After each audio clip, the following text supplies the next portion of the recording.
Hey there, Tim Arrowwood of People's Home Equity. Wanted to give you a little update on a podcast I just listened to today from Brian Buffini. So, if anybody of you've been in the business for any length of time, you'll know Brian Buffini is one of the biggest, I think, coaches, has the largest coaching organization for realtors in the country, and so he puts out something called bold predictions, and this is the podcast that I'm talking about. And he makes, he talks about the current state of the industry. He actually interviews Lawrence Yun with NAR, which is always interesting to me. And he talks about some good habits for 2022. The things I took away, and I'm going to have a link in the body of this to the podcast. I really encourage you to watch it or listen to it, I guess it would be. The big things that I took away: rates will go up in 2022. We just can't not do that. He predicts later, the second half of the year is when it's going to happen.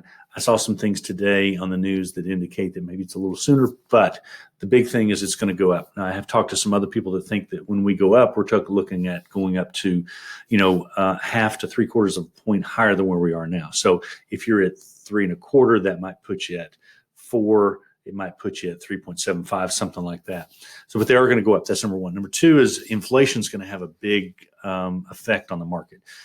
One of the things I think that's going to happen, he thinks is going to happen, is it's going to make it more difficult for first-time home buyers. What's going to happen is that the high income borrowers, high income individuals, inflation doesn't bother as much as it does somebody that's marginal. So if groceries go up, if fuel goes up, if all those things go up, then their buying power, even if they're qualified, they don't want to get into that. So let's see. Then in the last one, he expects, because of the higher rates, and there's going to be less transactions, he thinks, and Lawrence does too, in 2022, that's going to have a negative effect on the weaker realtors. So he's feeling like the second half of 2022, last quarter 2022, we're going to be seeing some of the part-time or the weaker realtors go out of the business. It's not going to be quote easy money. All right. So I encourage you to watch the whole thing, but that's my take, and would love to hear your feedback. Take care.